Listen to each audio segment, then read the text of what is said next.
American ഐക്യനാടുകളുടെ ആദ്യത്തെ പ്രസിഡന്റായ George Washington 1769 തൻ്റെ പ്രസിഡന്റായിട്ടുള്ള സ്ഥാനാരോഹണത്തിന് ശേഷം ആദ്യമായി ആരാധനയ്ക്ക് പങ്കെടുത്തത് ഇവിടെയാണ്.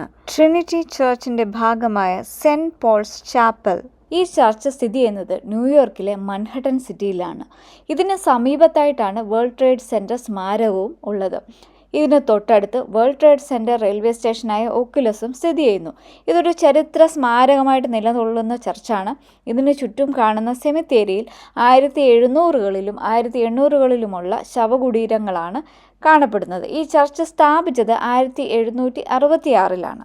കൊളോണിയൽ കാലഘട്ടത്തിൻ്റെ സ്മാരകമായിട്ട് ഈ ചർച്ച് സന്ദർശകർക്കായിട്ട് തുറന്നിട്ടിരിക്കുന്നു.